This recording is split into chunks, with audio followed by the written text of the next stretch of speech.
India TV YouTube channel को subscribe करें और बेल आइकन दबाएं। आइए एक बार फिर आपको लेकर चलते हैं केंद्रीय स्वास्थ्य मंत्रालय की प्रेस कॉन्फ्रेंस में। और पूरी सोसाइटी मिलकर इसमें लगी रहेगी तभी, क्योंकि ये लड़ाई अभी खत्म नहीं हुई है। केसेस जरूर कम हुए हैं, लेकिन जरूरी है कि हम अपने efforts on A continued basis Covid management पर बनाए रखें। धन्यवाद। Doctor Sandeep Guleria. Thank you. नमस्कार।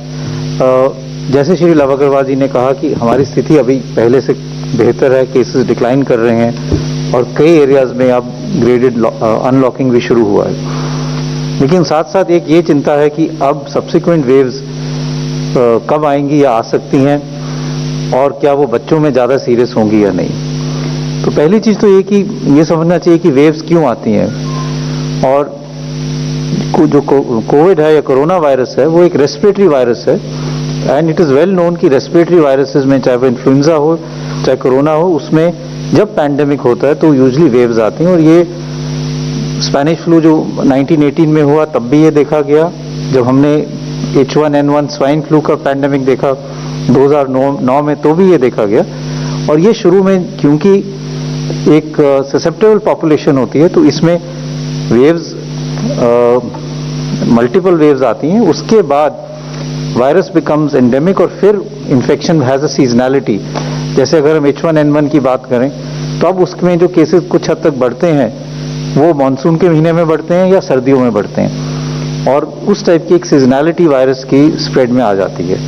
और ये इसलिए आती है कि जब large part of the population either by vaccination और by natural infection has immunity.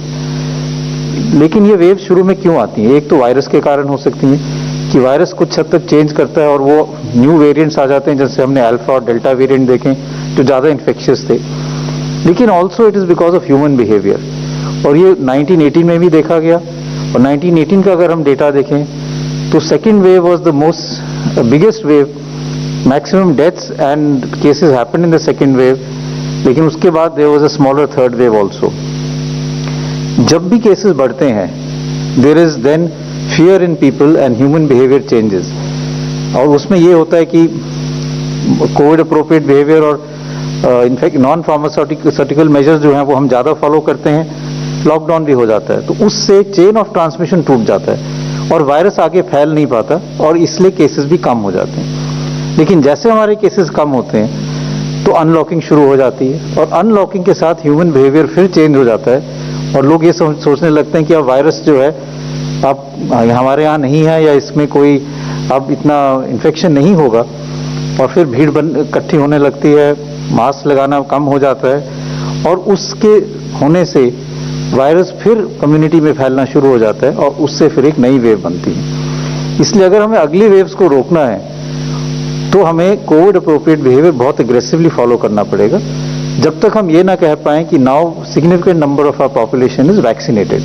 क्योंकि जैसे मैंने कहा कि जब हमारे यहाँ पे इनफ पीपल आर वैक्सीनेटेड या नेचुरल इम्यूनिटी हो जाएगी then these waves will stop. लेकिन तब तक जो है अप्रोप्रिएट बिहेवियर ही एक हमारे पास रास्ता है जिससे हम आगे वेव्स को कम कर सकते हैं या रोक सकते हैं। दूसरा पॉइंट था कि ये जो अगली वेव्स हैं ये बच्चों में ज़्यादा सीरियस होंगी।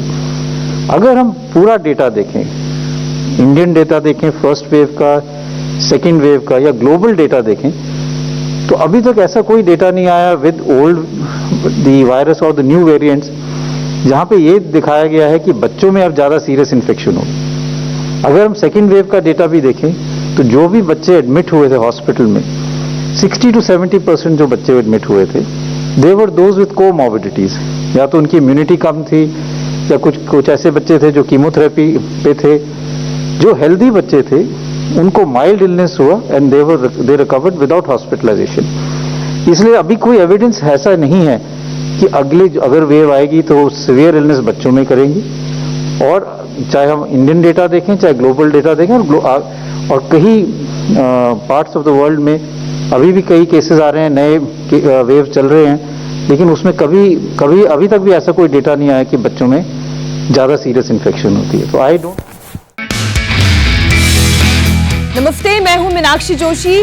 वीडियो और खबरों से अपडेट रहने के लिए India TV YouTube channel subscribe करें बेल आइकन दबाना ना भूलें। जुड़े रहें इंडिया टीवी के साथ।